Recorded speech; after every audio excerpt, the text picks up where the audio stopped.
So the higher ups came to me and said that I needed to get a better attitude and be more helpful.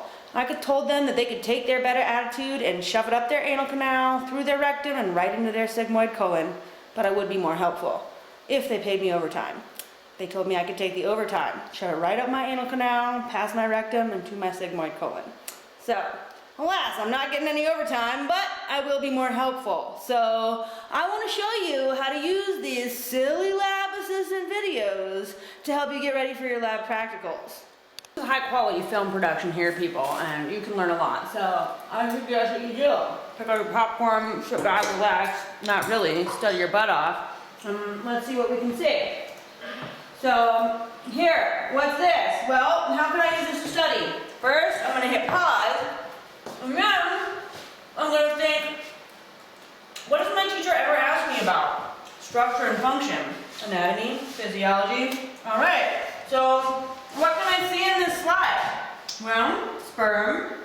What are the important parts of sperm? The head, the midpiece, the tail? Really, the head and the tail. The head because it had what?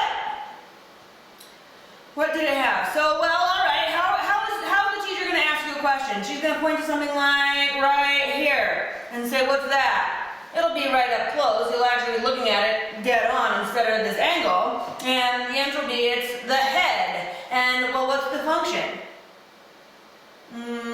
Well, I don't know. What is the function? That's a good question. What does it contain on top, and what does that help with?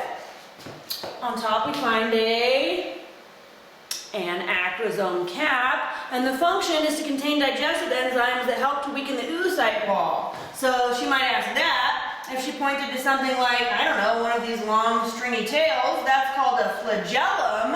And what's the function of that? To propel the sperm through the female reproductive tract. So you got that piece of cake. So what else do we need to look at? A lot. You can do it. A testicle. Let's look at a testicle. That'll be fun. That's what she said.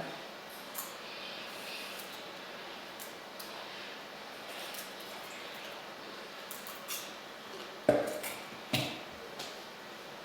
so here I have my semi-different. I think you just have to suffer with me a little bit sometimes, people. And I'm going to put it in the lumen of the semi-different tubule so you can see these little spermatocytes. Alright, so I got a really They were spermatid. good picture. So, let me see. This is really hard. I admire you people who can do it on the first time. Here's some popcorn. Cheers to ya. I don't know. I'll stop doing the sounds. You know, it was for dramatic effect. Did she cuss? She did. She's allowed. She's the weird assistant. So, and she already told you what she was pointing at. The lumen of the seminiferous tubule. So, okay. The teacher might ask you, well, what cell types do you find? Spermatogonium, spermatocyte, spermatid in the lumen. Then you got Sertoli cells in there, helping out to nurture the sperm. To do what else? Well, wait. First, she might ask you, what receptor type do they have? FSH, all right. Now, what do they respond to FSH and do? Nurture sperm, but what else? Secrete androgen-binding protein. Secrete inhibin, which is going to set up negative feedback loops selectively on just FSH. And that's the important part. All right.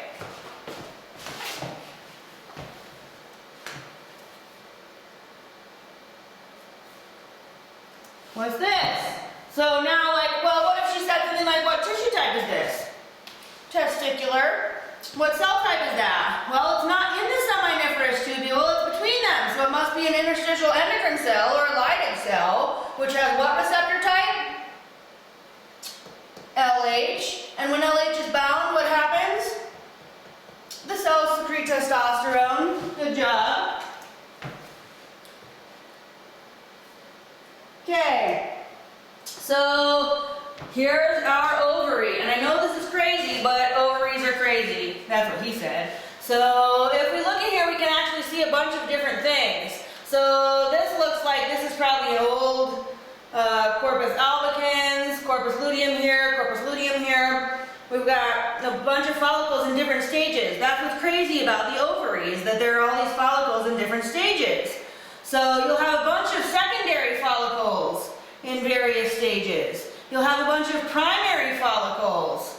And as you're going from primordial, these teeny tiny little ones out here, to primary to secondary, they're all in some varying, you know, degree of development on the way. So this is like a late secondary follicle.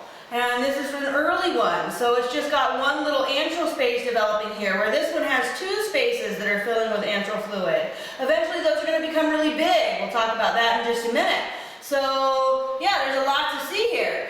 And you say, well, how do you know what you're looking at all? You look for this beautifully perfect circle. That's an oocyte. The oocyte is great. It's this big, amazing cell. And yeah, that's what we can see there.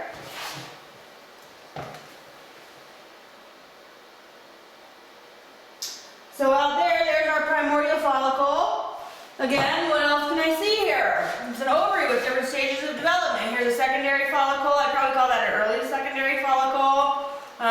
Here's a, well, maybe middle. Here's an early secondary follicle. These are primary follicles out here. I didn't show you those before, but how I can tell is there's just really one layer of cells around them.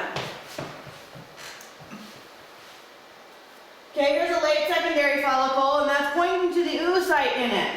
So what are some other questions your teacher might ask? She might say something like, what cell type is, or is this, what cell type is this? And to what does it respond? Well, that's on the very outside, so those are thecal cells. So what does it respond to? LH, and what does it do? Make androgen that gets converted to estrogen. So ultimately what happens when we stimulate thecal cells is estrogen goes up. Okay, what else did she ask? What cell type is this? Well, it's right next to the oocyte, so it's a granulosa cell. So what type of receptors do they have? FSH. And what happens when FSH binds? They nurture the oocyte. They release inhibin. That's going to be really important here because we need an LH surge. Inhibin's going to inhibit FSH. Yada, yada, yada. That yada is to make the enzyme that converts that androgen to estrogen, and also to secrete inhibin and to nurture the oocyte. What's that? It's the oocyte. What's that? It's primary follicle. Ooh, what's that? Primordial follicle.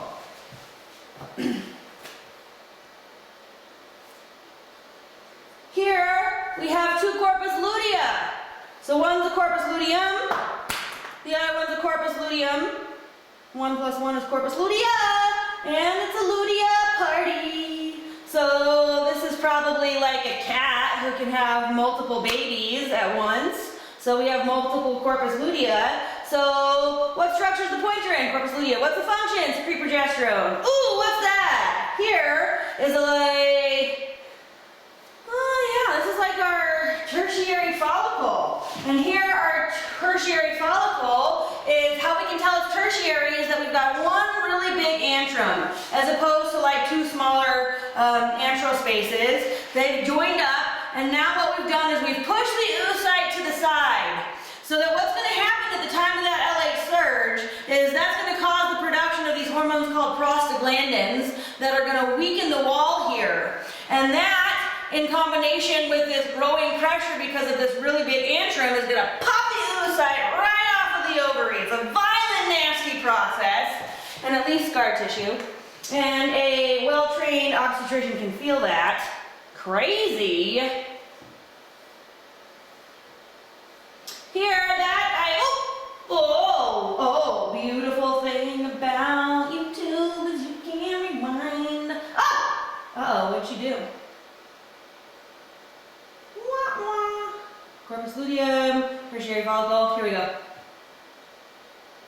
So, that I didn't think was next. That is our corpus luteum. Somehow I skipped a slide, and it was the corpus albicans. But that's okay, because we can see them both here, and they're both in this slide because it's the size difference that's going to tell you which one you're looking at. Corpus albicans is small, corpus luteum is bigger. So corpus luteum, what's its function? To respond to LH and secrete progesterone. That progesterone some scar tissue. Endocrine system. That, my friends, the master gland, who's under the control of the master controller, and with the pointer in right now. That's neural tissue right there from the hypothalamus. So, this is the neural hypothesis. This is the Adeno hypothesis. How can I tell this? Because there are long tracts of neurons running in here. There's nothing else that's going to be as stringy as this, because nothing else has neurons.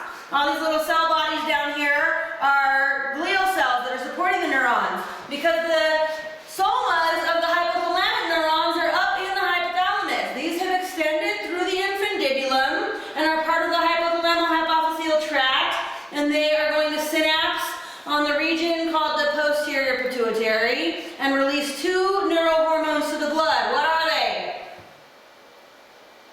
Oxytocin and antidiuretic hormone. So that's what you could ask. What tissue type is this? Neural tissue. What's it called? The neural hypophysis, the posterior pituitary. What's it secrete? I just told you. To what does it respond? Figure it out for the test. What's this? That's the Adeno hypophysis. So what cell types are here? Corticotropes, gonadotropes, somatotropes, lactotropes, thyrotropes. I think that's all of them. So, and they're all just squashed up in here together. So, could you point at one and know that this is a thyrotrope? No. How I would tell this is a thyrotrope is because it had TRH receptors, or thyrotropin releasing hormone receptors. So I've got thyrotropes up there. I've got, so let's just list, just for, you know, a review. Thyrotropes. I've got gonadotropes. Oh, the lab assistant is left-handed. I've got corticotropes.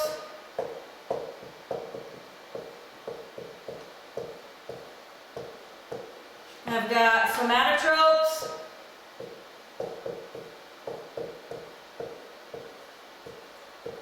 And I've got lactotropes. So imagine you're your teacher. What would she ask you? What do they do? To what do they respond? Well, she could like draw a chart and like stimulus, target and effect. The stimulus for our thyrotropes is TRH, the thyrotropin releasing hormone, which is going to bind to thyrotropes and cause what? The release of thyrotropin, or TSH, the thyroid stimulating hormone. So you could put another part on your chart that said, well, what's the target of that? What's the effect? The target of that is thyroid follicular cell. The effect is to stimulate thyroid hormone release. Put another chart at the end of that. See where I'm going with this? Target thyroid hormone's effect. You could study this way. Okay, our gonadotropes, to what do they respond? And to what do they release? Gonadotropes, well, in males, they're under negative feedback due to testosterone levels, so humoral regulation due to that. In females, the ovarian cycle is under positive feedback, and through the follicular phase, negative feedback through the luteal phase. You can ask your teacher about that. I'm not here to teach you that. I'm here to review. Okay, so what do the gonadotropes do? They release GnRH. Okay, how about our corticotropes? To what do they respond? They respond hormonally to the corticotropin releasing hormone to release corticotropin, which goes to the adrenal cortex, specifically the zona fasciculata, causes cortisol release. Okay, how about lactotropes? Lactotropes are always inhibited unless you're lactating, and they're always inhibited by the prolactin inhibiting hormone, which is the chemical dopamine. And so that just always inhibits our lactotropes so that they don't release prolactin. So if you want to talk about prolactin release, then you can talk about it with your teacher. I'm just trying to review some histology with you here, people, okay? This is all we can learn from our silly lab videos. What is this? This structure is a thyroid follicle. This is a follicular cell. What kind of receptors does it have? It responds to the thyroid stimulating hormone, so it better have TSH receptors. This is the basal surface, this is the apical surface, this is the colloid. What's in colloid? Thyroglobulin. You stick iodine on it and get thyroid hormones. All right.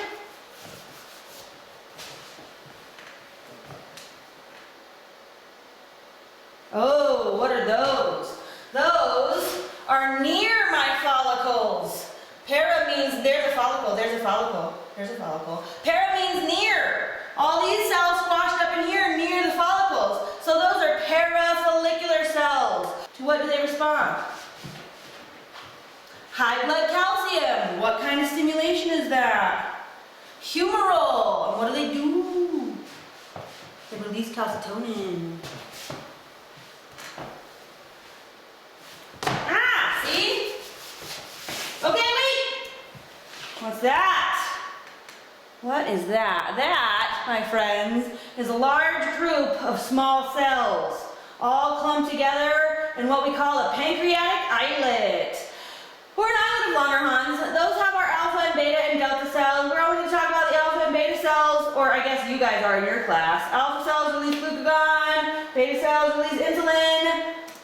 The cells all surrounding them are the exocrine part of the pancreas that you'll talk about at the end of the semester when you get to digestion. They're acinar cells. They're small groups of bigger cells that are organized around a ductule because they're exocrine. So you can see that organization there.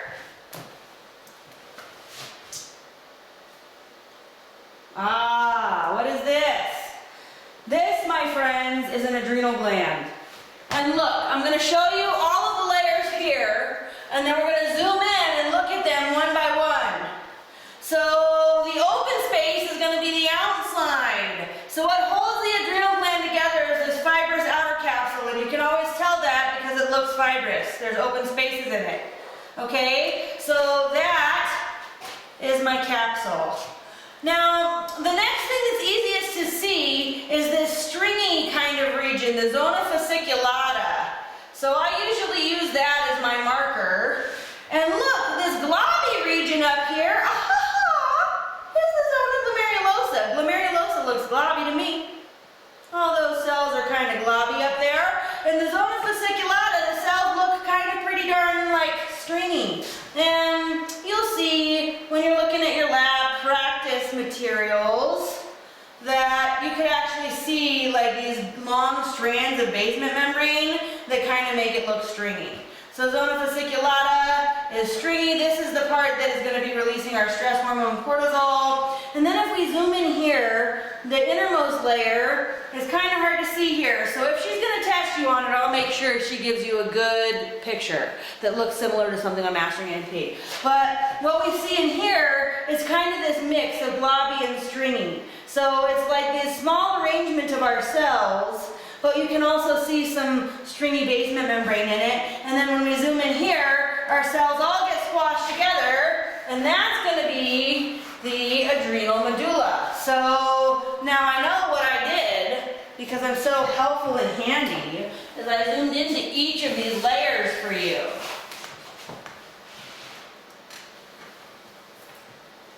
Oh, bam, capsule. Look how fibrous that looks, capsule.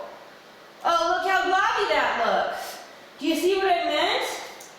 This is globby. Like all our cells are just kind of like globby. And look down here, I see stringy. Do you see? So that's zona fasciculata down there. Here's globby up here. I must be in the zona glomerulosa.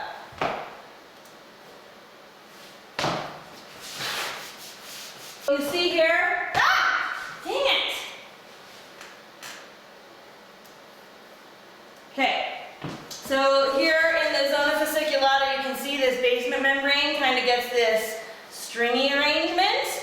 So, and up here is that globby, stringy. Oh, down here is going to be globby and stringy.